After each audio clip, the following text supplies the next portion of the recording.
Olá, hoje é 23 de dezembro de 2025 e o noticiário tá elétrico, com aquela intensidade de fim de ano. Verdade. Mas a gente sabe que, por trás de cada manchete piscando na tela, tem sempre uma história mais complexa. Com certeza. A nossa proposta aqui é justamente essa, né? Fugir da reação imediata e tentar entender o que está acontecendo de verdade. E hoje, parece que tem um fio condutor em tudo que a gente leu. A palavra é pressão. É uma ótima forma de resumir o dia. A gente está vendo uma pressão militar e diplomática na geopolítica. Sim? Uma pressão enorme sobre a nossa economia, sobre o nosso bolso. Uma pressão sobre as instituições, especialmente o judiciário. Uhum. E, claro, a pressão cada vez mais insustentável que estamos colocando sobre o planeta. A ideia é justamente conectar esses pontos de pressão e ver que imagem eles formam no final. Perfeito. Então vamos começar por onde a pressão está mais explícita, quase no ponto de ebulição. A crise entre Estados Unidos e Venezuela. Vamos lá. As manchetes são pesadíssimas. Donald Trump mandou um recado direto para o Nicolás Maduro. Algo como, se jogar duro, será a última vez. Uma ameaça bem direta. E ao mesmo tempo, os Estados Unidos anunciam novos navios de guerra, a tal classe Trump, e ainda realizaram um ataque a um barco no Pacífico. É uma demonstração de força total. Exatamente. E essa demonstração de força se materializou com um confisco de petroleiros venezuelanos. Ah, sim, teve isso também. Um deles, com 500 mil de barris de petróleo, já está a caminho do Texas. O que a gente está vendo é a cartilha da pressão máxima sendo aplicada sem rodeios, sabe? Sem meias palavras. A estratégia, declarada pelo próprio Trump como um bloqueio total e completo, é asfixiar economicamente o governo Maduro. Cortando a principal fonte de receita, que é o petróleo. Exato. A lógica parece simples. Sem dinheiro, o regime enfraquece. Mas essa tática de pressão máxima sempre funciona como planejado? Ou, sei lá, o risco de sair pela culatra é grande? Essa é a pergunta de $1 milhão. O grande insight que a gente tira do material é que essa política pode estar criando o resultado oposto do desejado. Como assim? Em vez de apenas isolar o Maduro, a ação desestabiliza todo o mercado global de petróleo. Os analistas chamam isso de aumento do risco geopolítico. Que na prática significa? Que o preço do barril pode disparar a qualquer momento por causa da instabilidade. Isso acaba, no fim das contas, prejudicando os próprios interesses econômicos americanos e de seus aliados. É um movimento de alto risco com consequências que vão muito além da Venezuela. Entendi. E essa instabilidade toda afeta os apoios que o Maduro ainda tem? O que me chamou a atenção foi uma certa mudança no comportamento da China e da Rússia. Eles não parecem tão firmes ao lado da Venezuela como antes. Ou impressão minha? Não é impressão, é uma nuance crucial. Historicamente, Pequim e Moscou seriam os primeiros a sair em defesa de Caracas com muito mais veemência. E agora? Hoje, o que a gente vê é uma postura bem mais contida. A China até condenou a apreensão do navio, mas foi uma nota diplomática, sabe? Sem ameaças ou ações concretas. Mas protocolar. Exato. Parece que aquele cheque em branco que o Maduro tinha com seus aliados está sendo revisto. Eles podem não estar dispostos a comprar uma briga direta com Washington nesse momento. E no meio desse jogo de superpotências, onde fica o Brasil? O Brasil se posiciona como uma voz pela desescalada. A declaração do presidente Lula, que foi bastante repercutida, coloca as coisas de forma bem clara. O que ele disse? Ele considera que uma intervenção armada na Venezuela seria uma catástrofe humanitária e um precedente perigoso. Ou seja, o Brasil tenta se firmar como um contraponto diplomático. Isso, defendendo uma solução que não passe pela força militar, o que o coloca em oposição direta à estratégia americana atual. E essa tensão toda no cenário internacional nunca fica só lá fora, né? O reflexo mais imediato que a gente sente é sempre no bolso. Sempre. E a manchete do dia já mostra isso. O dólar está batendo na porta dos 5,60. É o primeiro efeito dominó. O noticiário aponta que o motivo específico da alta de hoje foram grandes remessas de lucros de empresas para o exterior, o que é um movimento comum no fim do ano. Certo. Mas o efeito é o de sempre. Tudo que depende de insumos importados ou é cotado em dólar Do pãozinho ao eletrônico, sofre uma pressão para subir de preço. É a inflação batendo na nossa porta. É a inflação batendo na porta por causa de um evento geopolítico a milhares de quilômetros de distância. Exatamente. Certo, esse é o impacto direto, do dia a dia. Mas o que me parece mais profundo nas discussões de hoje é que o problema não é só a flutuação do câmbio. Há uma desconfiança crescente sobre a saúde fiscal do país, não é? A conversa está indo além da manchete do dólar. Exatamente. O dólar alto é o sintoma, mas a discussão é sobre a doença. E aí temos duas narrativas completamente diferentes em disputa. Duas visões sobre o mesmo problema. De um lado, vários especialistas econômicos afirmam que o arcabouço fiscal não está mais funcionando. E o arcabouço fiscal é, em termos simples, o conjunto de regras que o governo criou para si mesmo para tentar controlar os gastos. E evitar que a dívida pública exploda. Isso.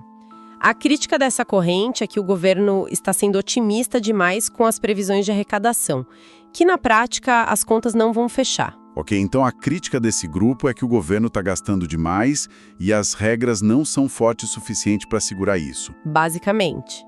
Mas essa é a única explicação para a dívida estar subindo? Não tem outro fator nesse cálculo que as fontes mencionam? Tem, e é o centro da outra narrativa, defendida publicamente pela presidente do PT, Gleisi Hoffmann. E qual seria? Para ela, o grande vilão da dívida pública não são os gastos do governo, mas sim a taxa de juros, a Selic. A taxa Selic. O material de hoje destaca que a nossa taxa está em 15%, o que nos dá o segundo maior juro real do mundo. O segundo maior? E o juro real é aquele que a gente paga já descontando a inflação. É o custo real do dinheiro, né? Na visão dela, é esse juro estratosférico que faz a dívida crescer como uma bola de neve. E não os investimentos em programas sociais ou a máquina pública. Essa é a visão dela. Então temos um embate claro. A dívida cresce por excesso de gastos ou por juros excessivamente altos?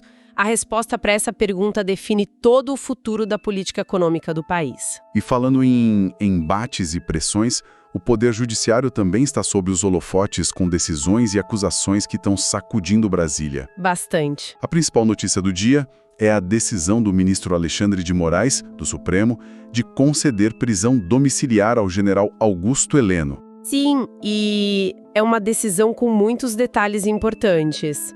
A medida não veio do nada, sabe? Teve um laudo médico, eu vi. Exato. Ela foi baseada num laudo médico da própria Polícia Federal, que diagnosticou o general, uma figura central do governo anterior, com Alzheimer. Além da idade avançada, né? Isso. Mas não é uma liberdade total. As condições são rígidas. Uso de tornozeleira eletrônica e a entrega de todos os passaportes para garantir que ele permaneça no país. Entendi. É uma decisão que tenta equilibrar a questão humanitária com as necessidades do processo judicial. Essa é a ideia. E como se não bastasse, o nome do ministro Moraes está no centro de outra tempestade hoje, bem mais complexa, envolvendo o Banco Master. O que está acontecendo aí? Essa é uma história que explodiu no cenário político. Surgiram alegações de que o ministro teria pressionado o Banco Central para favorecer o Banco Master numa negociação. Uau! E a reação? Foi imediata e muito forte. A oposição no Congresso já se articula para protocolar um pedido de CPI, uma comissão parlamentar de inquérito, para investigar o caso. Falam até em impeachment. Alguns falam até em impeachment do ministro. Ou seja, a pressão sobre o STF aumentou exponencialmente com essa acusação. Sem dúvida. E a gente vê as reações se dividindo claramente. Senadores como Alessandro Vieira defendem a CPI abertamente, dizendo que é preciso colocar luz nos fatos. Para esclarecer. Seja para punir ou para inocentar. Do outro lado, dentro do próprio Supremo, vemos uma defesa institucional. O ministro Gilmar Mendes veio a público expressar absoluta confiança em Moraes. É um choque de narrativas. Total. Um choque que coloca o judiciário, mais uma vez, no epicentro de uma crise política. E só para completar o quadro desse eixo. Tem mais? Teve também a formalização do pedido de extradição do ex-diretor da BIM, Alexandre Ramagem, e uma ação do governo do Rio, que apresentou ao STF um plano para tentar reocupar territórios dominados pelo crime organizado. É muita coisa acontecendo ao mesmo tempo. Muita coisa. É uma pressão que vem de todos os lados. E talvez a pressão mais fundamental de todas, aquela que afeta a nossa própria sobrevivência, venha do meio ambiente. E as notícias de hoje são um verdadeiro soco no estômago. São bem pesadas. A manchete da CNN Brasil diz que o pico da extinção está próximo e 4.000 geleiras alpinas sumirão por ano. É assustador. É um alerta global e o problema é que ele não é mais abstrato. Ele tem consequências muito concretas e tristes. Como o caso dos pinguins. Exato. Um dos artigos de hoje traz um dado que materializa essa manchete. A fome matou 62 mil pinguins africanos, uma espécie que agora está criticamente ameaçada de desaparecer para sempre. Nossa. Não estamos falando de um futuro distante. É um processo que está acontecendo agora. E isso não acontece só longe daqui, nos Alpes ou na África, certo? A gente vê sinais dessa pressão aqui no Brasil também. Com certeza. Uma das notícias locais de hoje informa que a CETESB, que é a Companhia Ambiental de São Paulo, está investigando uma mortandade massiva de peixes na represa Billings. A Billings, em São Paulo. É um sinal de alerta piscando no coração da maior cidade do país, mostrando que o desequilíbrio ambiental é um problema local e imediato. E no meio desses alertas todos, tem uma notícia da BBC que parece até piada, mas é real e bastante simbólica do nosso tempo. Ah, sim. Um iceberg no esgoto. É uma imagem inacreditável, mas real. Encontraram um iceberg de gordura de 100 toneladas e 100 metros de comprimento no sistema de esgoto de Londres. Peraí, um iceberg de gordura. Isso parece cena de filme de terror. É quase isso. É literalmente um monstro que nós criamos com o que jogamos fora.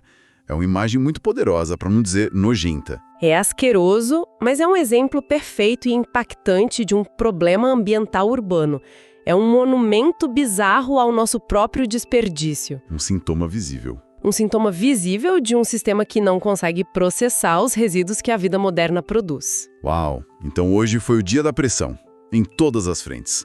Pressão geopolítica, que pode levar a um conflito, pressão econômica, que aperta o orçamento, pressão política, que testa as instituições. E a pressão física e literal sobre os ecossistemas da represa ao esgoto de Londres. E tudo isso nos leva a uma reflexão final, que curiosamente se conecta com uma notícia sobre palavras. Sim, a do dicionário Merriam-Webster. Exato. Eles escolheram a palavra do ano, e a vencedora foi slop. Slop. O que isso significa exatamente? Slop pode ser traduzido como lavagem, restos, algo de baixíssima qualidade.